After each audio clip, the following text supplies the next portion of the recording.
Okay, so we're going to cover, again, and this is, they do have videos already posted on this in this week's class session on how to do this, but this is just making sure you guys get it in class as well. So first things first, we need to search images for Project 3, that's the one we're working on, and we can either do it through Chrome or Firefox. Either one will work fine. In Firefox, there's a Google search engine up in the upper right-hand corner where you can type in whatever it is you're looking for. In Chrome, it's got a big search window here in the center. So we'll just use Chrome for fun, just to be different. Before I start searching, I want to go ahead and click on the Settings button, and I want to do an advanced search. Now, in Google Chrome, the Settings button is down in the lower left-hand or lower right-hand corner. If you're in Firefox and doing something in Google, let's say I'm going to search the word jump, or synonyms to that word. The advanced search in Firefox is this little icon that looks like a gear. You click on it for options and you click advanced search. So if you're in Firefox, that's how you deal with Google's advanced searches. If you're in Google Chrome, it's under settings in the lower right hand corner and you click on advanced search. The same window pops up regardless of whether you're in Firefox or Google Chrome. Okay. So I'm going to search the word jump. I could also search the word hop and bunny. This is from the mind mapping we have on the board. Trampoline. Hopefully I spelled that correctly. Legs. Oops, I didn't. It'll let you know. Right click and it'll give you the right spelling. So this is from my mind mapping. Hopscotch.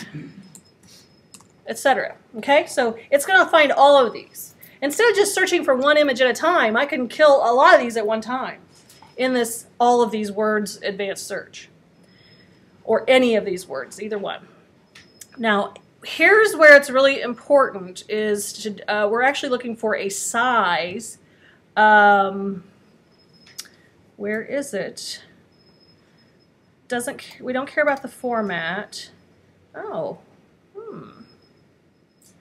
I don't see a size. Am I missing something? It should be at the top. Huh. In Google Chrome, I don't see that there's a size. When you just put in like the thing that you're looking for in Google, it'll come up at the bottom of it. Okay, well let's go advanced search and then go to images. And then if you go into like search tools, thank you. And now we can go to size. Oh, well that's a different way than I'm used to. Thank you for sharing that with me. So this was search tools up here. This little tiny bar comes up, and where it says size, I would like it large. You know, just because it's larger than so many pixels by so many pixels doesn't mean that it's 300 pixels per inch. But if, like, let's say it's 24 inches by 36 inches at 72 pixels per inch. Well, when we resample that, that can make a pretty beefy sized image. So I'll start with probably not 70 megapixels. I won't find much. See, nothing. So sometimes I'll go through process of elimination. Like, well, let me try 20. Okay, there's 1. How does that relate, right? So you're really kind of stuck with some of these lower numbers. As far as 6 megapixels or whatever, and again, the higher the number, the fewer images that you will find. Okay. Now we were trying to do something suggestive, not literal. So I'm trying to find something that is not so literal. And again, what in the world? I hope nothing weird comes up, because sometimes, guys, pardon me if I do an image search and something weird comes up. Hopefully nothing weird will come up. I've had some really uncomfortable situations that things come up that I'm like, oh.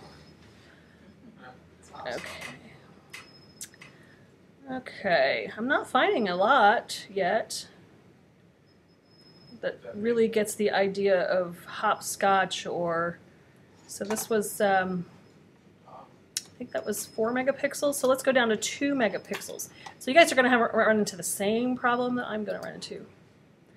Now with 2 megapixels, we should be getting a lot more information. I probably should, oh my goodness. I should probably narrow my search down to just one of these. So I'm just going to do hopscotch because there's so many words in here that it's reading a lot of data. So let me just go through and delete. Maybe we do have to do these one at a time so it doesn't get overwhelmed. Okay, so there we go. We got some hopscotch. So I'm going to click on this image. Maybe I don't want a person in there. Maybe I want it, again, suggestive. So I'm going to click on this image. And I can either hit View Image, which we tried before, and sometimes that works and sometimes it doesn't. And that image opens up. Now, just because it's big on the screen and it says it's 2 megapixels doesn't mean I can use it. I don't know until I actually download the image and investigate. So put your little Sherlock Holmes hats and your little magnifying glass because you need to investigate each of these images. You can't just go, oh, it says it's big, so it is big. So we're going to right-click on the image. This is on the Mac or the PC, and you go to Save As, and you need to tell it where to save it. So I'm going to take it to my drive, my type class, and I'm going to create a folder and call it Project 3. And then inside that folder, I'm going to create another folder, and I'm going to call it Images, or Image Research, either way. Okay, so I just created 2 folders without even having to go anywhere by the new folder button. So I'm saving my hopscotch image inside Project 3, and inside Project 3 there's an Images folder. So I'm going to save that. So it's downloading it, or has downloaded it. Okay, so I'm going to go to my drive. Now this probably is your flash drive, not the thaw drive. And I'm going to go to Project 3. And let's say I had a bunch of different images. Well, I only have one here, but this is the process that we're going to have to go through on each of these images. So I'm going to right-click and I'm going to open with Photoshop. If I just double-click, it opens in Preview and you can't do anything. So you want to open these in Photoshop, and we need to investigate. We need to investigate the size and make sure it's an appropriate size to use. And Bryce told us that it's got to be, how many pixels per inch, Bryce? 300, because it's a color graphic, it's continuous tone, it's not line art. Okay, it's taking its sweet time. There we go.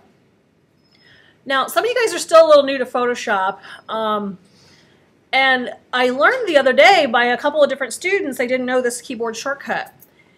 Command R or Control R will turn the rulers on in Photoshop, and it gives you these rulers out here. So you can kind of see that this is going to be about a 16 by 14 inch graphic. That's big graphic. What size is our project for Project 3?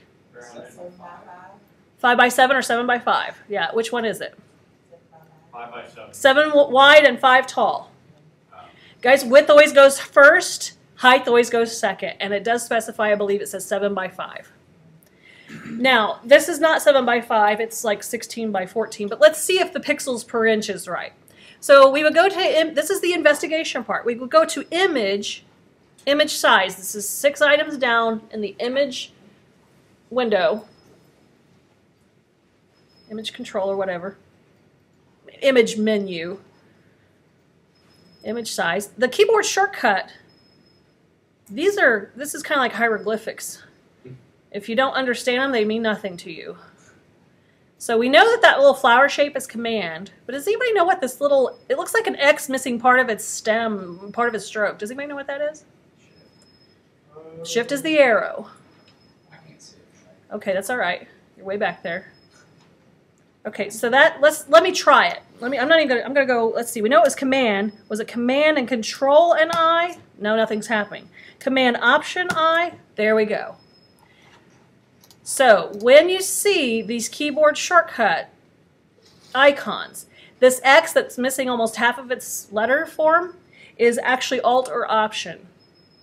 On a Mac, this little flower is Command. On a PC, I think it says CTRL or something. So instead of going to image size, you guys are going to have to do this how many times? A lot. A lot. 20 images per word. You're going to be doing that like, yeah, you might have more images than that. You're going to be doing this a minimum of 100 times. So for you guys to go up to image size, it starts to waste your precious time, doesn't it? So the keyboard shortcut, again, was Command or on a PC Control, Command or Control, Option, and the letter I. Now you know why keyboard shortcuts are so important.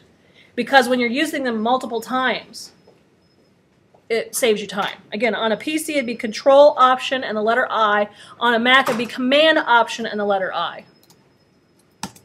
Yes, Scott. So just because you go do your advanced search on Google and have the limit size be more than 1024 by 768 doesn't mean a thing. Doesn't mean a thing. Because sometimes I will get about, I don't know, maybe 50% of those I can use. So many pixels by so many pixels doesn't, I mean, it's a good starting point. But we always have to investigate by going to image size. And here's the next step, okay? What we want to do, and this is really important, we want all three in this document size area, we want all three items to be linked, width, height, and resolution. Right now, the only things that are linked together are width and the height. What that means is whatever I change the width to, it's going to proportionally change the height. But it's not changing the pixels per inch. We know 96 pixels per inch is too low. So what we need to do is we need to uncheck resample image. Uncheck this. And you will see that all these are now interconnected. What affects one will affect the others proportionally. Uncheck what again? Resample image. Yes, Ruth. Just out of curiosity, why go through that huge process of loading them all into Photoshop and you can just click on the picture and view all the image size online before you save it? Well, but the how does it tell you your pixels per inch online? Okay. You just click on the picture, open it up full screen, and if you right click on the picture, it says view image info. It does? Up all the info for it. Ooh, let me cancel this for just a second. We're getting some, okay, so it was right click, and it was what? View image info. Oh no, you gotta open up the picture. Yeah, go back some. Click on the picture. No, see where it says view image? Over on the side. Yes, I did do that. And it gave me this. And right click on it. So, Okay. and then on mine it shows view image info. This one doesn't have it. It might be a different kind of image. It might be a picture. Most of them will give you the image info online though before you. This does say it's 15 by 1300 pixels. It doesn't give me pixels per inch though. Yeah, if we can find a shorter way to do something, I'm all about it. But this particular one is not working for us. But you have one that is, because my guess is if it has a zoom, meaning like sometimes the zoom option isn't there. If it doesn't have the zoom option, then possibly right-clicking and having the view image size will work. My particular image is not working. So we'll have to do this on the ones that don't work. Okay, so let's go back to Photoshop. Okay, so yeah, if we can find a shorter way, great. Okay, again, that was image size. Make sure resample image is unchecked. And then what am I going to do with the resolution? 300. 300 pixels per inch. What's going to happen to my width and height? Are they going to get bigger or smaller? Smaller. Okay, 300. Okay, now this says the biggest I can use this image is 5 inches by 4 inches, which falls short of our 7 by 5, doesn't it? Plus we have bleeds. How much bleed should we have if an image is going to go to the edge? Quarter of an inch, eighth of an inch.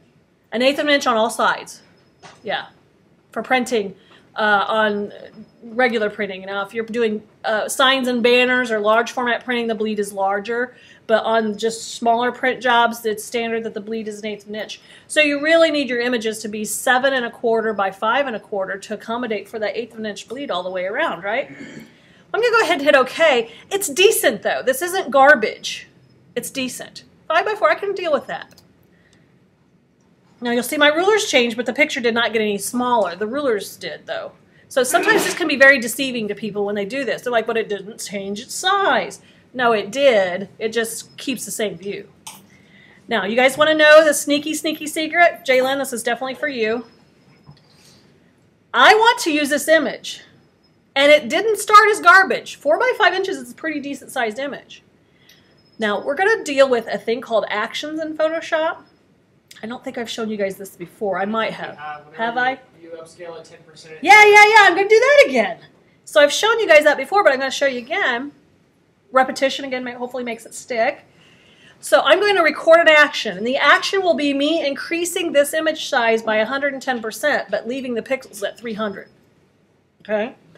And I'm going to play that, I'm going to record that action, I'm going to stop recording, then I'm going to play it over and over and over again. And there's a little bit of interpolation that happens, but it does help soften things a little bit. If I just went from 5x4 up to 7x5, it's a different kind of thing. And this again was published in one of the Photoshop magazines as a way to work around images that are slightly smaller than what you need them. So I'm going to bring up my actions panel. Any panel is found under Window. So I'm going to click on Window. And oh, the keyboard shortcut is Option or Alt F9 key. Now it's not Option and hold down the F and the 9. It's Option or Alt and there's an F9 key. I'm going to bring that up. I'm going to pull this window out. Now the cool thing about an action like this is once you do this action and you save it in the Actions panel, every time you open Photoshop thereafter, it'll have that in there. Unless you're in class where we have the stuff when the computer reboots, it clears everything off that you've customized. But at home, once you build this action in Photoshop, it should stick and stay in your Actions panel. So I'm going to record a new action, but I need to tell it to create a new action in the first place. That's the new action button. It's the little dog-eared page. And I don't want to title it Action 1. I'm going to call it Increase Image 110%. You want to be specific on naming them. So you'll have this in your Actions panel from here on out, except for in the classroom when we restart the computer. Now I hit record, it's going to record everything I'm doing. Not necessarily everything I'm saying, but everything I'm doing in Photoshop is going to be recorded. So I'm going to go to Image, Image Size. What's the keyboard shortcut again for image size? Command Option I. Okay, so Command Option I. There we go. It saves some time, doesn't it? I'm going to check on resample image. We don't want the resolution to change when we're doing this action, okay? And I'm going to change the width and the height. Instead of inches, we're going to be using percentages. And we're going to change that percentage to 110, okay? And I'm going to hit OK, and it's recording all this. So it's going to go from a 5.979 sized image, megabyte image, to a 7 megabyte image right off the bat. So I'm going to hit OK. And it just increased it 10% bigger than what it was. All right, now I want to stop recording this action because I want to play it over and over again. So the little square button here, that is stop playing or recording. So I want to click on that little square button. It's next to the begin recording. Okay, I'm clicking on stop playing or recording. And then I'm going to choose this action and I'm going to play this action a few times. Then I'll go to image size, see where I'm at, about 8x7. That's more than what I need. I'm like, yeah, a little more is good, a little less is not. So I'm going to hit OK. And then I'm going to zoom in. I'm going to see what kind of things have happened here. This has not been too bad, but you'll start to see this sometimes a little halo effect of the interpolation. I don't know that you can see on the overhead very well, but you'll start to see extra kind of white ghosting on the edges of things. We call that the halo effect. You'll start to see that. That's a telltale sign of either over sharpening an image. If I sharpened it a lot, you'll see that, or blowing an image up too much through these actions. Now, when this prints and it goes into the halftone screen, you know halftone dots are, when it halftones this, hopefully this isn't too dramatic. It's not really that dramatic, but when it becomes dramatic, it's a problem. Okay, so this actually is not that bad. Yes, Aisha? Okay, so after you do the action, you stop it and you repeat it. And I play it. I hit the little play button a few times. And then I investigate to see how big my image has gotten. Okay? So you just push play like 3 times? Well, it depends on the image and how big I need it. Like I only had to do this one about 3 times. Yeah. If you had to press it like more than 4 or 5 times, if you're pressing it like 10 times, it's garbage in, garbage out. You got to find another image. Yes. When do you press the record button? When do I? Oh, sorry. Press it before create an action or for windows to actions or just what? Well, what I did is let's review. Okay, to create an action, I went to Window and Actions. We're reviewing right now. And to create a new action, I have to tell it create a new action first. So that's the little create new action button. I name it increase 110%. And I hit record. Where? Oh. So the record is found in the new action window. Okay? So I hit record. And then I start doing whatever I want it to record, which in this case would be image size. Again, resampling would be on, and I would change these to percents and make sure it's 110. Okay. If I'm going too fast, guys, let me know. I hit OK. And what that's going to do is going to blow this image up 10% bigger than what it was. Then I stop recording the action because I don't want it to record any more of the things that I'm doing. I don't want it to record my activity. But I do want to play this a few times. So I hit the play action button. Okay? Then I do it about 3 times and then I investigate and check to see what my image size is. Now if it gets really super big, guys, and you don't need it that big, I can always go back in here and go, well, that's 12 by 10, that's a little much. I know that my maximum width is 7, so I'm going to put in like 7.5. And, you know, this is just proportional, so I'm going to have to crop this image down a little bit. It's not 5 inches. So this is not in proportion to my, my format. So Command Z would be. You can also Command Z it. Yeah. Okay. Yeah. Yeah. But while I'm in there, I'm like, well, I could just change it there. Okay? Now, I'm ready to save this, or I'm ready to convert this to the proper mode. What does that mean, mode? Whether it's RGB, CMYK, index color, bitmap, grayscale, whatever. Where do I get that? Image? Mode. No keyboard shortcut. Darn. Image, mode. And right now it's an RGB. What does RGB stand for? Red, green, blue. Red, green, and blue. And our printer does not have red, green, and blue ink. It has what? Cyan, magenta, yellow, and black. CMYK. Okay. Oh, I'm going to hit OK on this.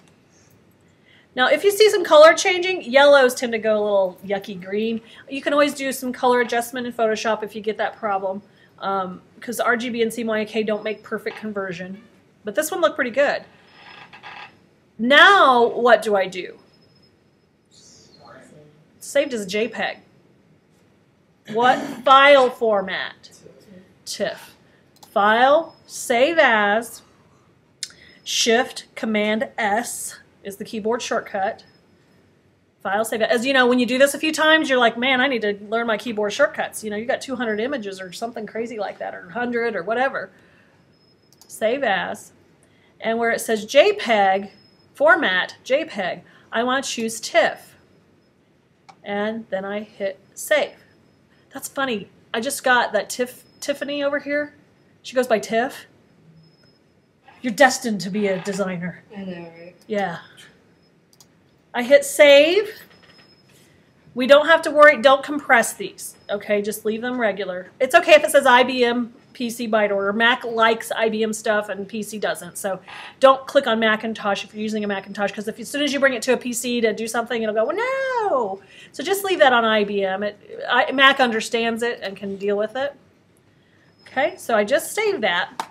And here it is. I have Hopscotch TIFF and I have Hopscotch JPEG. I might create in my folder a folder called TIFFs and a folder called JPEGs, and I might put my initial JPEGs in there and my TIFFs in the TIFFs folder. The reason why I save my original images is because once I start monkeying around with this in Photoshop, if I really screw it up badly, I still have my original to go to.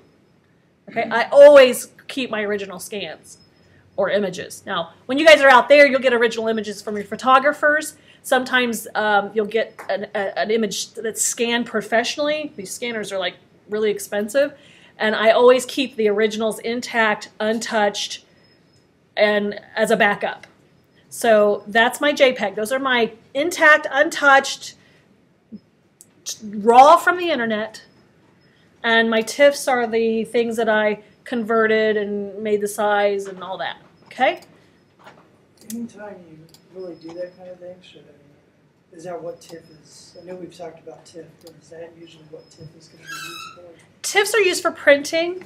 The tagged image file format, which is what it stands for, works really well with the raster image processor, the RIP, that's at the output device that puts out printing plates or prints out on paper. Okay? The raster image processors were developed with TIFF language and encapsulated PostScript language in mind, so they work best when they're fed TIFFs and EPSs. So just kind of be in practice that a lot of things you definitely in this instance stated as a TIFF. Yes, because it's industry professional. When you guys go out there, and there's nothing that makes me prouder than people say, oh my gosh, that graduate you had or that student that's interning, they know to save them as TIFFs, and they know to save them as CMYKs, and they know they need to be 300 pixels per inch. Thank you, because we can't get that through all these other people's heads that come from different schools. They know what the industry professionals use because they are industry professionals. So, and I know because I came from the industry, so I want to share that with you because I don't want you guys to look ignorant. The last thing I want you guys to look is ignorant. And I want you to be able to keep your jobs. I want you guys to be superstars. You know what I mean? Not stupor stars or stupid stars. I'm a superstar. I don't know how to say my image is right. You don't want to be stupefied over this stuff. Still recording? Yes. Yes. I am still recording. Are you going to edit that out? No, I don't care. Guys, really, you don't want to look stupid. You don't want to look ignorant. You don't want to be stupefied on these really simple, basic, these are actually basic expectations of the industry. I know it seems like a lot of information, but they are basic expectations.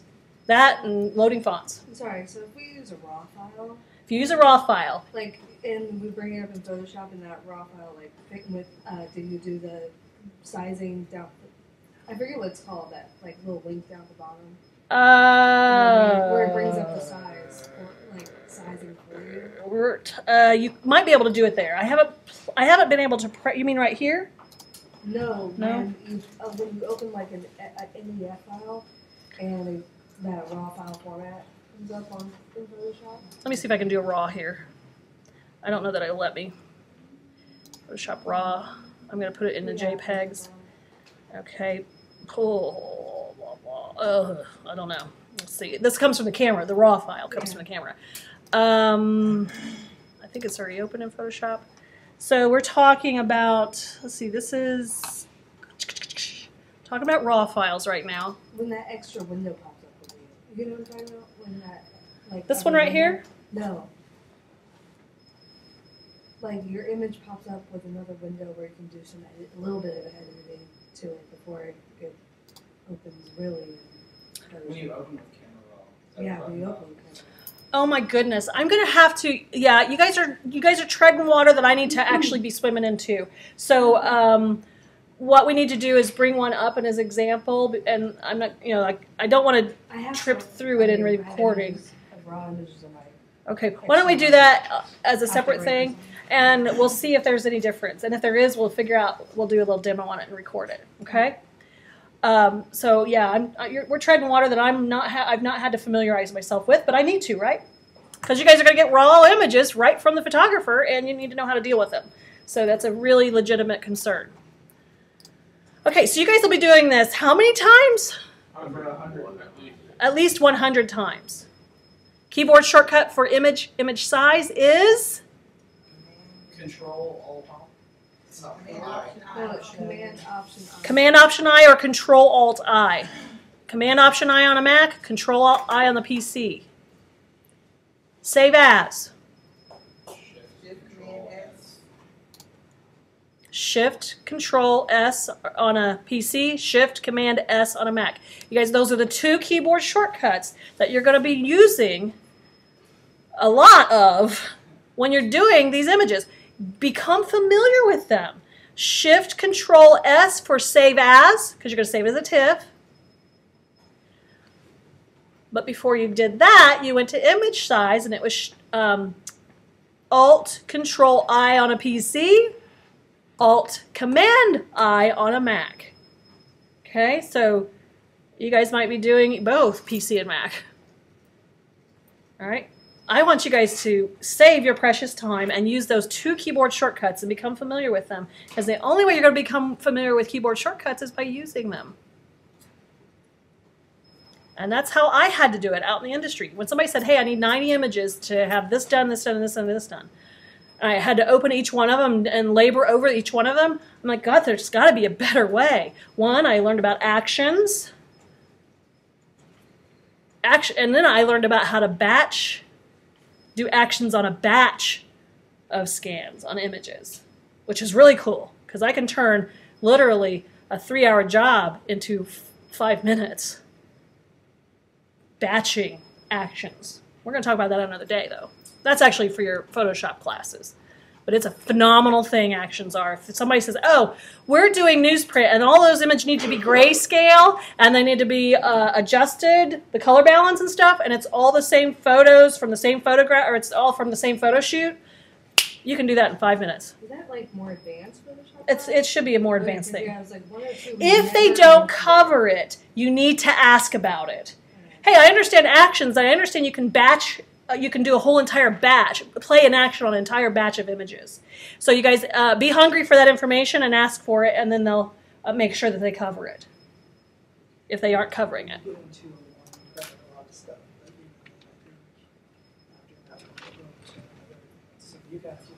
I know when I was teaching Photoshop 1, I would always show the actions thing because I'm like, I don't want to waste your guys' time.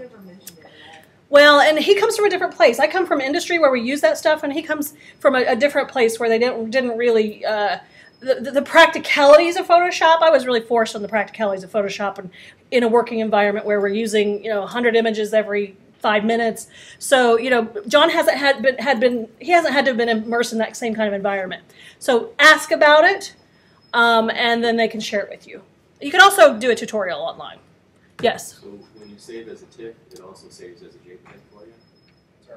It's already saved as a JPEG. Because you downloaded it from the internet and it was a JPEG. Okay. Yeah. If it's from a camera, it'll come from raw. It'll be raw. It won't be a JPEG. It'll be raw, W or RAW, when it comes from a digital camera. Assuming you're taking pictures in raw mode. A lot of the advanced cameras also take them in TIFF mode. So depends on what your photographer's using. Most photographers prefer to shoot in raw mode, raw data. Memory card can do raw and JPEG. We'll save both of them. It will do raw and JPEG at the same time. Awesome. Awesome. Okay, so I'm going to stop this recording, and we're kind of getting a little off the side here. So let me stop this.